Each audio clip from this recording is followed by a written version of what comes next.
internal judge swoops in. I am fucking useless. I'm a waste of space. I am a worthless piece of shit. Now, where does this come from? It doesn't come from nowhere, right? It comes from a part of you. I call it the judge. And the judge has a job, right? I am alcohol free. I will not drink because that is not what I do. And that is not who I am. Ever been in the middle of something? Maybe you're working out, you're playing tennis or something, and out of nowhere, a voice inside your head starts screaming at you. You're useless. Why even try? You will never be good enough. It ain't coming from your boss. It ain't coming from your coach. It's coming from you. And here's the thing. That voice might be the reason that you are still suffering from alcohol reliance.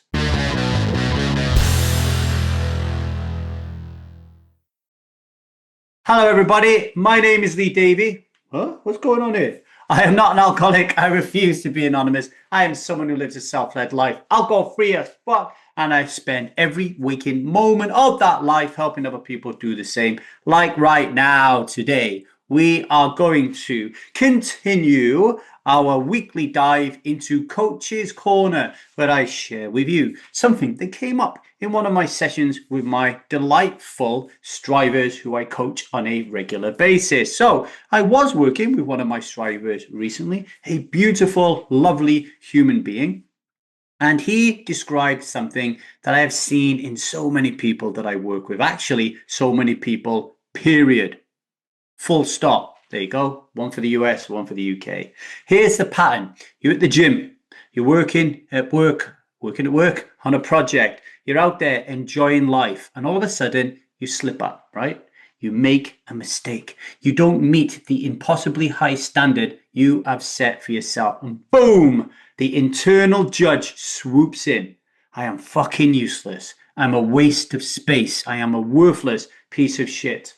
Now, where does this come from? It doesn't come from nowhere, right? It comes from a part of you. I call it the judge. And the judge has a job, right? And it always shows up when you're around people that you, or the judge more poignantly, believes have higher status.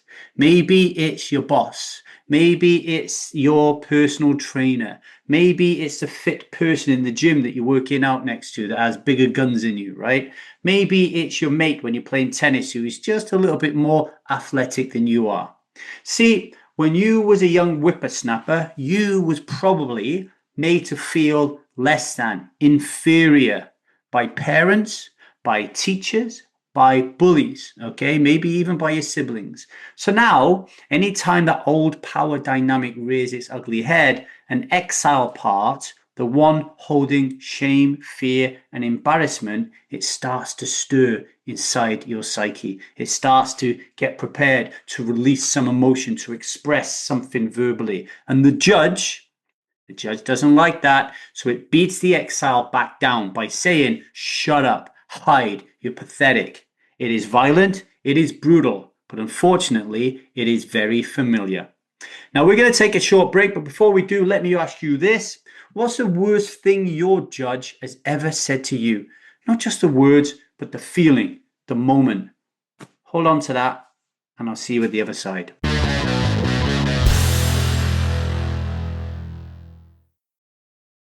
Welcome back to the 1000 Days Sober podcast. And before the break, we were talking about that harsh internal judge that shows up when you're feeling less than. And here's the thing.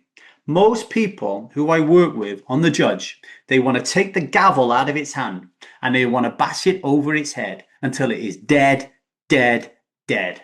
But I'm here to tell you that that judge inside of you, it is not evil. It's not bad. It's just scared. And your job is to help it out. You see, it is just trying to protect the young exile part in you from being humiliated, embarrassed all over again. But in doing so, it becomes the abuser. It becomes the thing that you once feared, but it's clueless. It doesn't know that it is doing this because it is using a strategy it developed when it was a little boy or a little girl. And here's how alcohol walks into the picture, because you might drink to silence the judge.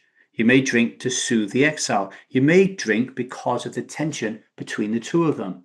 And this is why I keep banging on with my own gavel about living a self-led life and not stopping at becoming alcohol-free as fuck. Because if you don't, and you fall below the line in part energy, victim consciousness, you're going to just have a life of chaos. But if you can rise above the line into self-energy, you have access to compassion and curiosity.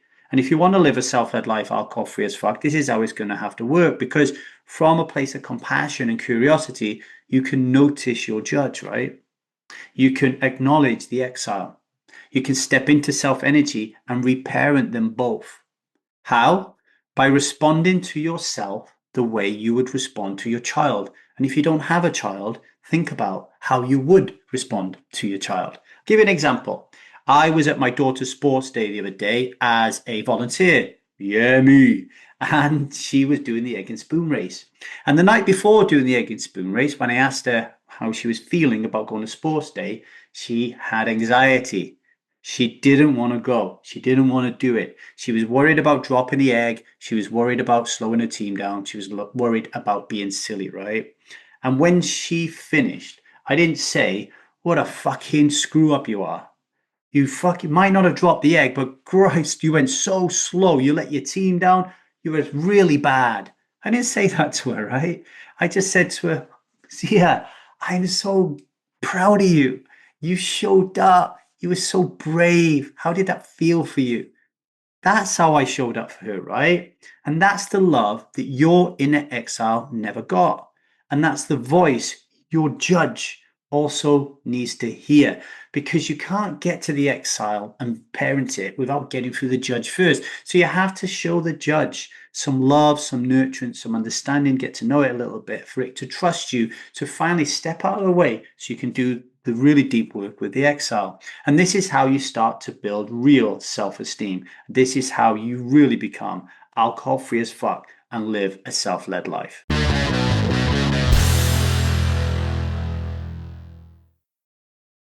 Right, today's vow. Today, I will not drink a drop. Instead, I will listen to the voice inside me. And if it's cruel, I will not believe it. And I will speak to it with kindness, like I would to a child. Because I am not useless, I am healing.